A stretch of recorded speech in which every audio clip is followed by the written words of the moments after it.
found them and I was like, oh, they're rainbows. I'm buying them. As you can see, my decor is gay chic. My name is Sierra Shep. I identify as a lesbian. I think it was just kind of like it was latent in me, like my whole life. I kind of just never felt like I fit in. I never felt like I understood the way that my peers thought. And it was one of those situations where like all my friends would have crushes on this boy. And I would be like, okay, I guess he's like physically attractive in societal standards. And like I always thought like maybe someday I'll grow up and like want to have sex with a boy. And that comes like later when you're an adult and you have those feelings.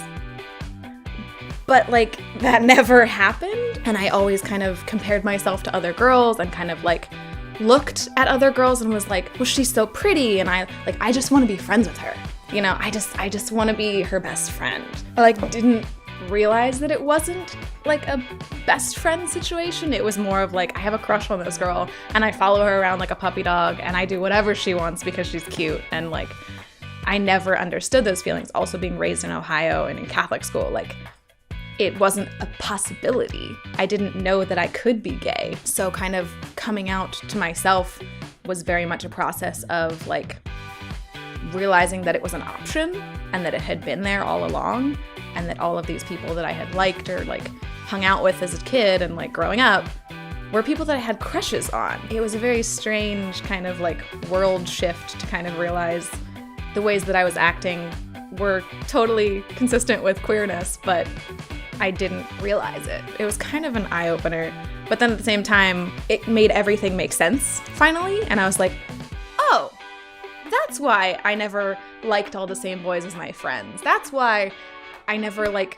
dated anyone. That's why I never, like, you know, I was weird. I was always, like, ostracized, and I always felt really strange at sleepovers and in, like, femme situations because it was like, this is weird.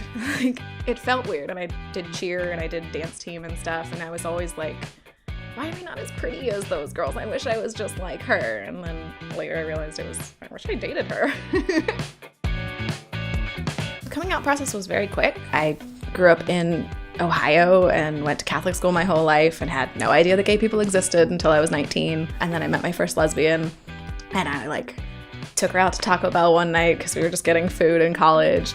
And she was telling me about her girlfriend, and she was telling me about how like, she loves to spoil her girlfriend and buy her flowers and be romantic. And I was just like, I wish that was me. And then like in that moment I was like, oh shit, I'm gay. And then I was like, oh shit, like she doesn't like me that way. Like I'm just her straight friend. And so I went from like boys don't like me to like girls don't like me. And it was the same issue, and I kind of was just like, whatever, shit, now I'm just on the other side. And so that was in like November of 2009. And then about 6 months later, my mom was being all weird about like, my daughter's not telling me something, and like, I don't know, she's just like, she's being weird, and maybe she's depressed. And I was just like, Mom, I just like don't want you in my room all the time. Like, just give me some privacy. And so she like took me to a therapist, and the therapist concluded that there was nothing wrong with me and I wasn't hiding anything. And so the next day I came home with them, like we went out to dinner, and I came home and I was like, hey guys, can you like sit down for a second? I have something I need to tell you. I did the whole compliment sandwich thing where I was like, well, I got the job at Aglamisi's, my poetry's being published, I made Dean's List, and I also like girls. Right away, my mom was just like, you know, we still love you, we still support you. Are you telling us for a reason? Are you telling us because you have someone you want us to meet? And I was just like, no, you were curious, like you just wanted to know, so here you go. And then about 2 weeks later, we were going to visit my aunts and get dinner with them. And I asked my mom, I was like, hey mom, did you like tell them? And she was like, no, actually I didn't, because I didn't know what bisexual meant, so I don't know. And I was just like, oh God. Like, you didn't know what I was actually telling you, so I have to like come out again. Which was just humorous at that point. But they've always been very supportive, and I've always like received a lot of support from my family and people that I've told, and I kind of just don't put up with it if people don't like it. Very much just living my truth.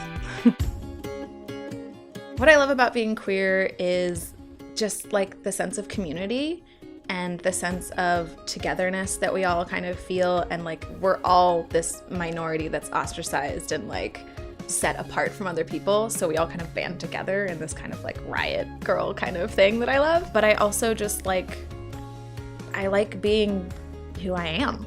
Like, I don't really think of it as like, oh, I'm queer, I'm this big like different thing. It's like, this is who I am. It's maybe not the same as a lot of people, but it's just a facet of my personality, and it's really awesome that I get to live in a city where I can be that, and where I can love who I want to love and be with who I want to be with and hold my girlfriend's hand when I walk down the street and nobody gives a shit. It's so like refreshing to just finally feel like I fit somewhere, as I hadn't felt my whole childhood. And then I love how many like events and things there are in the queer community, because you get to be involved in a lot of different like subsets of the community. And like, I'm in film, I'm in like the deaf community, I'm in like, it's kind of not really the bar scene, but like I go to those things, and like basketball, and like all of these different clubs and groups and things made for queer people that just make you feel like you're included and wanted and around, and it's pretty great.